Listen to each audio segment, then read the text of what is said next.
Eu sei o que os senhores vão pensar quando eu contar isso. Vão pensar que é mentira, que mulher nenhuma manda matar os próprios filhos. Eu também pensei assim. Até a noite em que vi Benedita voltar do rio com as mãos vazias e os olhos cheios de um segredo que ela carregaria por 18 anos. Meu nome não importa. O que importa é que eu estava lá. E vi tudo que vou contar. Era março de 1852. Fazenda São José, Vale do Paraíba. A lua estava cheia, daquele branco morto que faz a correnteza parecer caminho para o outro mundo. E uma mulher caminhava descalça pela lama do rio com 2 embrulhos nos braços. A ordem que ela carregava junto era simples: afogar as 2 antes de o sol nascer. O que ninguém esperava, nem a sinhá que deu a ordem, nem Benedita que recebeu, é que aquelas 2 meninas iam crescer para mudar tudo nessa fazenda. Mas isso os senhores ainda não sabem. Agora, os senhores devem estar pensando que a Sinhá Clara era um monstro. Eu entendo. Eu mesmo pensei assim quando soube. Mas deixe eu contar quem era Clara antes dessa noite. Ela tinha 22 anos. Prometida em casamento ao barão de Itapetininga. Homem rico, frio, que ela nunca havia escolhido. O pai dela havia perdido a fazenda inteira nas cartas, e o casamento com o barão era a única coisa entre a família e a ruína completa. Clara não tinha voz nessa decisão. Nunca teve. 6 meses antes daquela noite, um carpinteiro chamado Tomás chegou para reformar a capela da fazenda. Homem livre, habilidoso, de pele escura e mãos que faziam a madeira obedecer como se ela tivesse alma. E Clara, que nunca havia sido vista de verdade por ninguém, foi vista por ele. 3 meses de encontros escondidos no celeiro dos fundos. Amor que a sociedade daquela época chamava de crime. E quando as consequências vieram, 2 corpos minúsculos que não podiam existir, Clara entrou em pânico. Não era maldade, era medo. O medo de quem não enxerga saída nenhuma e faz a coisa mais terrível justamente porque está desesperada. Mas, e aqui é que a história vira. A decisão mais terrível daquela noite não foi de Clara. Foi de Benedita. Os senhores devem estar pensando que Benedita obedeceu. Que escrava sem poder algum não tem escolha. É o que todo mundo pensava.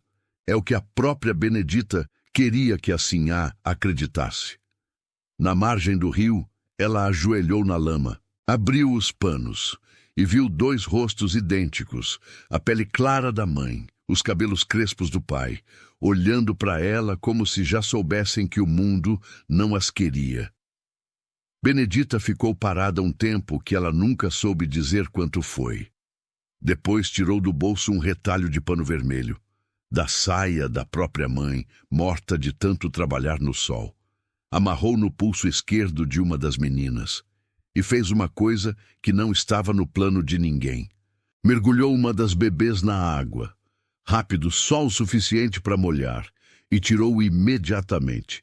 Fez o mesmo com a outra, as 2 molhadas, as 2 com aparência de quem passou tempo no rio. Depois escondeu a menina do pano vermelho dentro da própria camisa, amarrada ao corpo com um pedaço de corda, e caminhou mata acima em direção a uma gruta que só ela conhecia. Voltou com uma bebê nos braços. Disse para Sinhá que havia afogado as 2, mas que na hora de acabar com a segunda, a menina a olhou nos olhos e ela não teve peito. Clara acreditou. E aqui é que os senhores vão se surpreender. Clara ficou aliviada. Não aliviada de ter uma filha viva. Aliviada de não ter que carregar o peso de 2 mortes. A bebê sobrevivente ficou na fazenda, criada por Benedita como filha própria. Recebeu o nome de Maria. E a outra, a do pano vermelho, Benedita a entregou a uma anciã benzedeira que morava na beira da mata, mulher livre, discreta, que guardava segredos como quem guarda ouro. Tia Josefa deu à menina o nome de Rosa, e a criou como bisneta, sem que ninguém na fazenda soubesse que ela existia. Mas, e aqui a história vira de novo. Benedita achava que havia resolvido o problema, que havia salvo as duas e enterrado o segredo fundo o suficiente para não voltar. Ela estava errada. 12 anos se passaram. Maria crescia na senzala, aprendendo a ler em segredo com a sinhá Clara, que não conseguia ficar completamente longe da filha que não podia chamar de filha. Rosa crescia livre na floresta, aprendendo os nomes das plantas e os caminhos dos espíritos com tia Josefa. Nunca se viram, nunca souberam uma da outra, e ainda assim, numa tarde de janeiro, as duas pararam ao mesmo tempo o que estavam fazendo.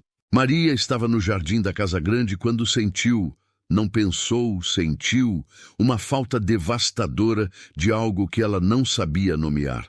Como se uma parte dela estivesse em outro lugar chamando. Rosa estava na mata colhendo ervas quando a mesma coisa a parou no meio do caminho. Saudade de alguém que ela nunca havia perdido.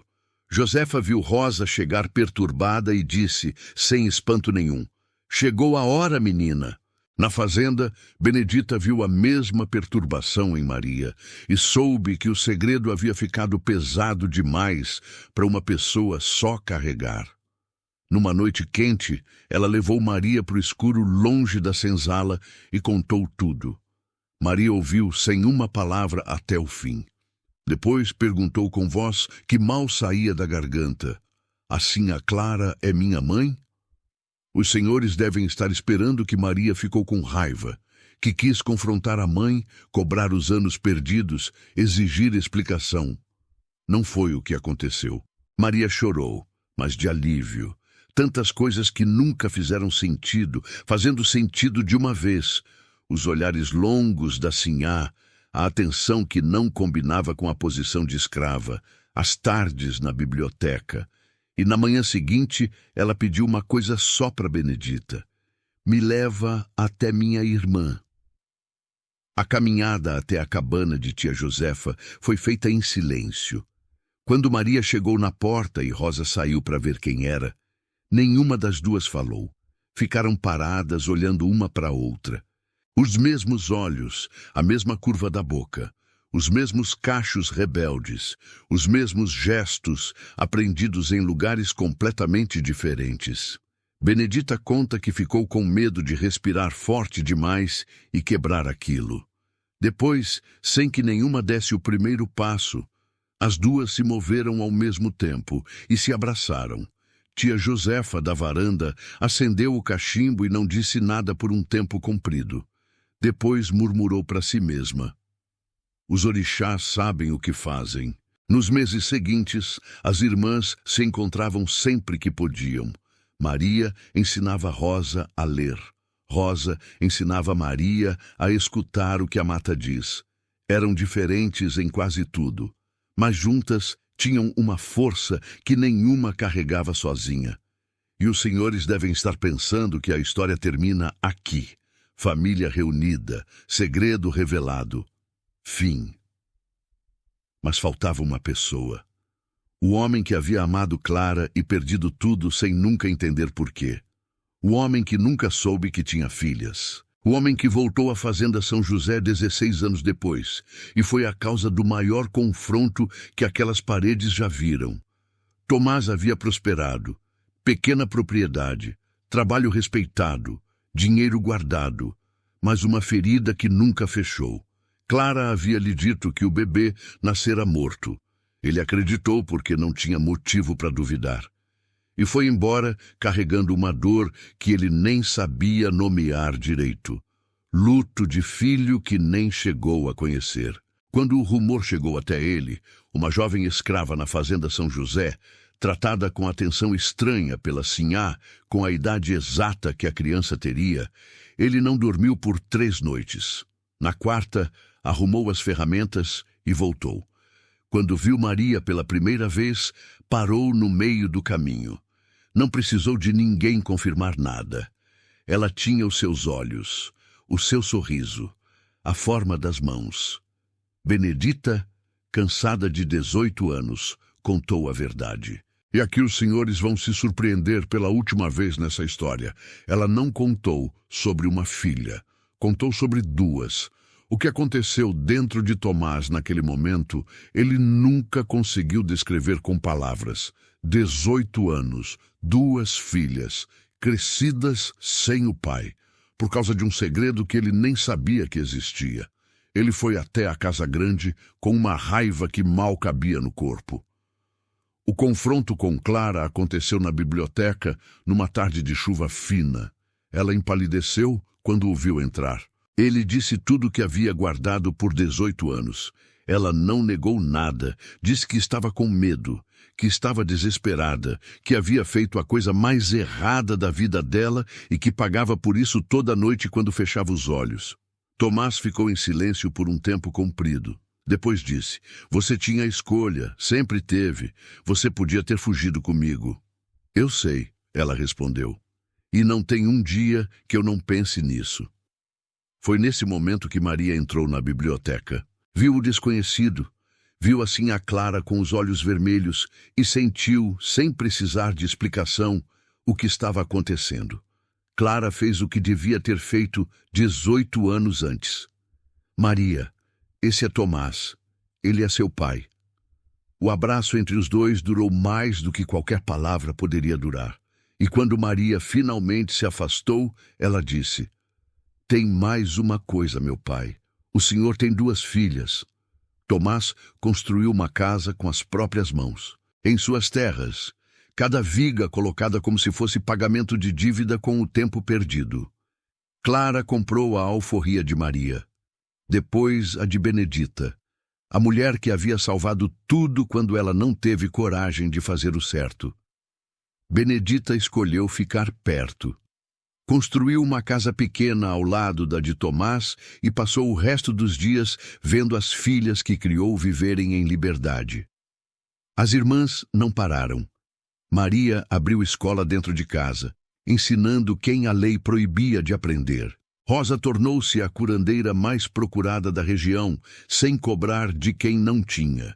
Juntas, em silêncio, ajudavam escravos fugitivos, porque sabiam o que era ser condenadas antes de respirar o primeiro ar. Com a abolição, em 1888, Clara dividiu as terras entre os ex-escravizados que quiseram ficar. A Casa Grande virou escola. A senzala virou memorial, com placa de bronze gravando o nome de cada pessoa que havia sido escravizada ali. E na margem do rio Paraíba, onde Benedita ajoelhou com 2 bebês e uma escolha impossível, uma pequena capela foi erguida. Não para santo nenhum, para coragem. Benedita viveu até os 97 anos. Sempre dizia a mesma coisa quando perguntavam se ela era heroína. Heroína, não. Eu só fiz o que qualquer pessoa com um coração ainda vivo deveria fazer.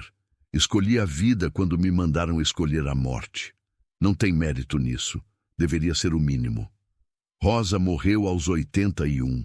Maria, 3 meses depois. Como se não soubesse existir sem a irmã. Eu estava lá naquela noite de março de 1852. Vi Benedita descer a trilha com as mãos que tremiam e os olhos que não choravam mais, porque já não tinha lágrima que desse conta. Eu soube, olhando para ela, que alguma coisa havia mudado, que uma escolha havia sido feita no escuro, longe de testemunha, sem aplauso de ninguém, e que essa escolha, pequena como um retalho de pano vermelho amarrado no pulso de uma bebê, havia mudado o destino de mais gente do que ela jamais saberia contar. Os senhores que me ouviram até aqui sabem de uma coisa que pouca gente tem coragem de admitir, que a história não foi feita pelos que tiveram poder. Foi feita pelos que não tinham poder nenhum, e ainda assim escolheram fazer o que era certo. Essa história ficou enterrada nos arquivos do Vale do Paraíba por mais de um século. Agora os senhores a conhecem. Façam o que quiserem com ela, mas não digam que não sabiam.